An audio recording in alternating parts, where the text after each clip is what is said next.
Espero que a gente tenha tempo para essa resposta, que eu gosto de dar ela completa, né? Eu me À sinto vontade. muito um pouco também guardião dessa sabedoria que a gente não criou, que não pertence a nós, que não vem da gente, que não termina na gente, do qual nós passamos a bola para frente, né? E como o Enneagrama, assim como vários instrumentos, como a própria astrologia, que são instrumentos de sabedoria, é, a gente nem sempre tem a oportunidade de colocá-los no seu devido lugar profundo, sagrado, e não reduzi-los, né, de forma que não seja bom. Vamos lá. Gramos vem de uma coisa simples do grego, né? Ené de 9 e gramos é uma figura, um desenho. Então o próprio nome é da figura, é essa figura que tem 9 pontas, que não é um eneágono. Se você for olhar, ela não é formada de 3 triângulos perfeitos. Ela é formada de um círculo que tem uma série de leis que envolvem esse círculo. Então se a gente for olhar, por exemplo, para a emanação do absoluto no primeiro movimento do mundo manifestado, a gente vai falar do um, né? Do círculo, do ponto, da geração dos mundos, das vidas, do todo, da delimitação desse espaço sagrado por geometria sagrada, aonde vem o triângulo, a trindade vai se estabelecer dentro do círculo de alguma forma, a trindade 963, e ela vai, enfim, reger uma série de leis do Enneagrama, principalmente a lei da necessidade de 3 forças para a criação e a geração de tudo que existe no mundo manifestado. A gente vai enxergar esses arquétipos, né, nas grandes religiões. A gente vai enxergar esse arquétipo em Osíris, Ísis e no próprio Horus como a terceira força, no Pai, no Filho e no Espírito Santo. Enfim, isso rege nas múltiplas dimensões. E a gente tem uma outra figura que é a Hexade, que é 1428571. Ela é uma figura de 6 pontas que é colocada. Quando a gente olha assim a figura, parece que ela é tudo uma coisa só, mas na verdade não é. Ela é uma sobreposição dessas 3 figuras e ela é em terceira dimensão. Ela tem multidimensionalidade, mas assim parece que é uma coisa só. E acaba gerando essa figura. A Hexade ela tem uma função diferente, né? Enquanto o círculo ele é atemporal e também envolve uma temporalidade ao redor dele. O triângulo fala de forças, fala de para compor, e a hexade fala das oitavas, né, dos setênios. Se você for olhar 1, 4, 2, 8, 5, 7, 1, você vai ver os movimentos, e ela vai falar sobre cada vez que você sobe uma frequência. Imagina que você tem uma nota dó no piano e você vai subir para uma dó um pouco, o dobro da frequência, que é a próxima oitava, né? Que é exatamente o dobro da frequência matemática. Essa escala vai ser dividida em 7 pontos. Como a criação de Deus nos 7 dias, como as 7 notas musicais, como a cor branca no prisma vai abrindo. Então há uma lei que rege essa transmutação energética que vai estar aí nesse posicionamento. E há leis matemáticas, como o 1 no 1 dividido por 3, e aí você vai encontrar nos ângulos do triângulo a dízima 0,33, ou seja, o infinito está presente também nas divisões no Pai, no Filho e no Espírito Santo, e a soma simples deles não volta ao uno. E aí você tem uma outra lei interessante: se você dividir 1 por 7, são as oitavas, você vai ter 1, 4, 2, 8, 5, 7, 1, 4 como uma dízima eterna. Então, o Enneagrama em si, como figura geométrica sagrada, ele tem infinitas leis. Eu tive no Egito ano passado, foram quase 33 dias mergulhando atrás dessa história e desse processo. Agora é importante ressaltar também que o enneagrama das personalidades, ou o enneagrama que envolve os tipos psicológicos, ou como eu gosto de chamar, os raios, as frequências vibratórias, ele é um enneagrama que para muitos é um enneagrama diferente desse. Né, que aí é aquela pergunta que a gente pode jogar lá para o fundo. O enneagrama de Gurdjieff, de Uhum. processo, o que é uma coisa, o que é outra.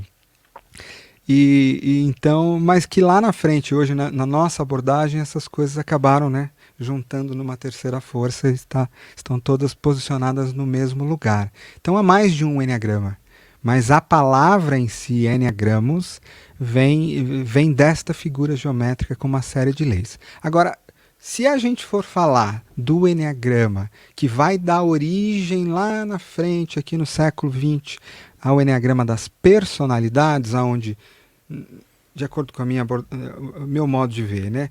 Existem os tipos psicológicos numa ponta, mas existem numa ponta mais elevada não personas, mas expressões da alma e vibrações específicas, frequências nos 9 pontos, que pode estar num ser humano como a principal dele, mas Uhum. também vai estar em música, também vai estar em animais de poder, também vai estar em cores, também vai estar em todo esse ponto. Isso é uma conjunção. Então, quando a gente olha, por exemplo, o que forma as personalidades? O que forma a personalidade é porque ela está tentando se criar por conta de uma dor fundamental no coração. Simplificando assim, tá? Então, existe uma dor no coração que é maior do que as outras, e por conta dela, o meu coração contrai. Ao contrair o coração, o meu mental contrai, meu físico contrai, para poder existir neste mundo, e em reação a isso, eu crio uma persona, uma personalidade, que vai tentar emular, que vai tentar não sentir isso através de algumas estratégias. Essa personalidade é que vai acabar dando para mim tendências de comportamento, de pensamento, tendências emocionais.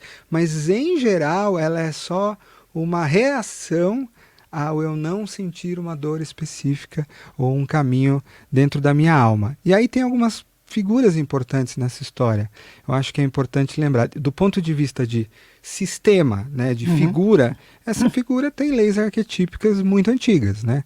Eu tive o ano passado lá em Luxor, que foi um dos lugares onde Gurdjieff viveu por bastante tempo. Você encontra lá no encontro com homens notáveis, né? Você se lembra da cena do Egito com o príncipe?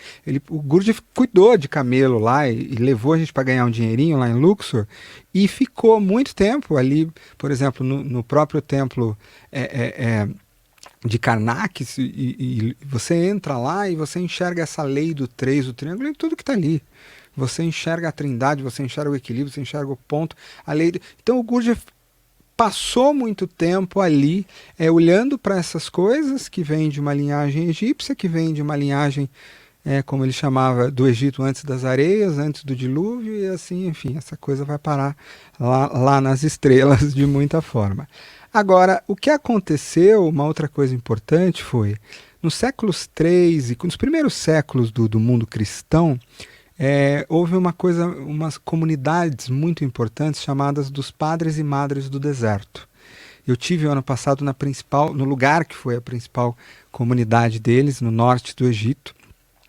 E o que aconteceu, né? Esses eram padres e madres que vinham de uma linhagem cristã, só que uma linhagem cristã mística, agnóstica, e que não tinham essa coisa da igreja como ela se formou, mas eles acreditavam em juntar-se em grandes comunidades para investigar aquilo que aproxima ou afasta de Deus.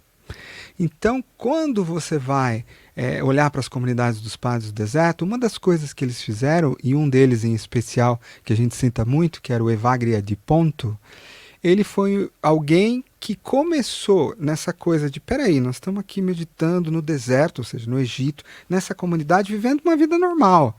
E de repente eu estou aqui em comunhão com Deus, e eu fiquei irritado com aquele outro monge lá, porque eu chego aqui na hora todo dia, aquele outro lá tá atrasa. E aí meu coração começa a ficar irado, né? Então, epa, peraí, que emoção é essa que está habitando o meu coração, que está meio querendo matar aquele outro padre que chegou atrasado? Ela mexe comigo, ela me afasta de Deus.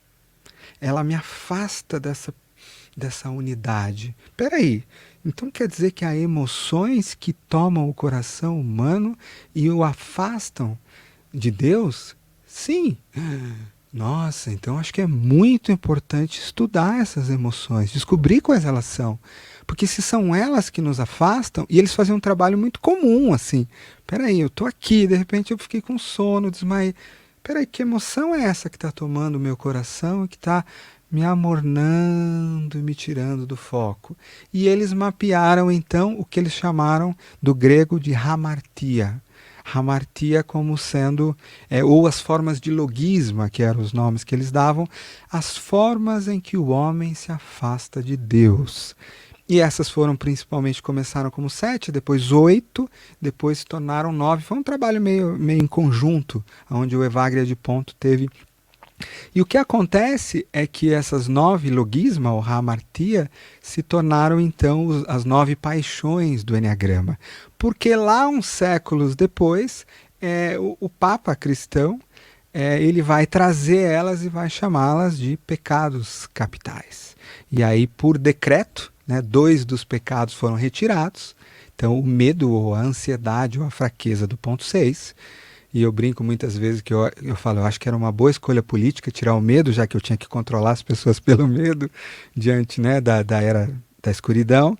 E foi tirado a vanglória, ou a vaidade, que é, né, o famoso pecado que faz o anjo caído de alguma forma, e do ponto 3. Então, tirando esses pecados, a gente vai então ter a ira no ponto 1, o orgulho ou a soberba no ponto 2, a inveja no ponto 4, né, a avareza no 5, a gula no 7, no 8 a luxúria, e no 9 o esquecimento de si, ou a preguiça. Hoje eu já uso nomes um pouco diferentes.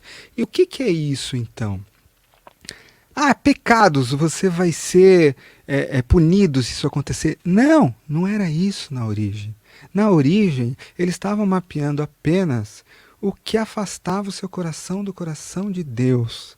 Porque se você soubesse que o teu coração estava entrando em ira, em orgulho, em soberba, você ia olhar para você e falar, peraí, mas estou me afastando de Deus. Então, que práticas eu posso fazer? E aí o antídoto da paixão é a virtude, né? O sentimento elevado, para ao invés da ira, será que o meu coração pode praticar o perdão? E aí eu passo então a transformar isso numa prática. Porque os padres do deserto, eles não olhavam para isso como só um conhecimento. Não, era uma comunidade de prática espiritual. Então, se o meu coração humano tem a tendência a expressar a soberba, tem a tendência a expressar a vaidade, naquele momento a inveja, começo a me comparar com o outro, o que eu faço dentro de mim, na minha prática do cardíaco, de Deus ou do coração, seja qual o instrumento que eu for usar, para, ao invés da inveja, trazer a equanimidade, o meu senso de igualdade. Então, quando a gente olhar para o que vai ser lá no século XX o Enneagrama das personalidades, a gente tem que dar esse crédito do emocional, do que acontece no coração, aos padres do deserto. E é importante dizer, o Enneagrama trabalha com distorções e iluminações no coração, na mente e no corpo. E dentro da nossa abordagem, da nossa escola, também nos corpos extrafísicos e nas multidimensões. Então, a questão do coração, que talvez seja o que dá origem principal lá na frente a um tipo psicológico, só para dar um exemplo. Os padres do deserto, eu comecei pela ira, né? Que é a ira? Sabe aquele coração que fica com raiva, vem aquele gosto amargo na boca, ele fica meio cinzento, faz... Isso é uma... O que os padres do deserto iam dizer é, isso te afasta de Deus e é também uma forma de sofrimento do coração humano. Por isso, paixão de Cristo. Elas são formas de sofrimento. Então, quando o seu coração está aí, você não precisa esperar alguém te mandar para o inferno depois, você já está no inferno. O inferno é portátil. Ele está acontecendo aqui e agora, dentro dessa medida. Então, o que a persona humana, porque um coração iluminado, vamos dizer assim, nesse ponto, no raio 1, como eu gosto de chamar, é um coração que está em perdão, que está em serenidade, profunda aceitação de tudo, né? Ele é um coração não reativo, que é o contrário do coração irado, que é reativo. Você encostou nele, ele vem com uma mágoa para cima de você. O coração, aquele coração que está em profunda... O coração daquele perdão mesmo dos anjos, né? O raio 1 elevado tem muito da força de uma catedral angelical, de certa forma. Então, quando o ser humano sente essa dor absurda na alma, o que ele faz? Ele cria uma persona ao redor disso para tentar não sentir isso. E aí é, por exemplo, quando o tipo 1, a persona 1 vai se criar, e ela vai ter a presença um pouco dessa ira, mas ela vai encontrar mecanismos para não senti-la diretamente. Então, por exemplo, se ao invés de sentir ela lá no fundo do meu cardíaco, eu ficar com raiva de você, projetar para fora, colocar, ou criar na minha mente ideias de que é o mundo que está fazendo as coisas errado, ou criar julgamentos para os... Eu fico tão distraído nessa história toda que lá no fundo eu não sinto que é o meu coração que está sentindo um profundo sofrimento. Crio mecanismos de defesa para isso, por aí vai. Excelente, você acabou de assistir a mais um corte da TV Consciência Próspera. Espero que tenha gostado. Caso tenha interesse em assistir o episódio completo, basta clicar no link que está na descrição deste vídeo. E se você quer receber mais conteúdo sobre desenvolvimento pessoal, espiritualidade e autoconhecimento, se inscreva aqui no canal. Gratidão e que as melhores energias cheguem até você.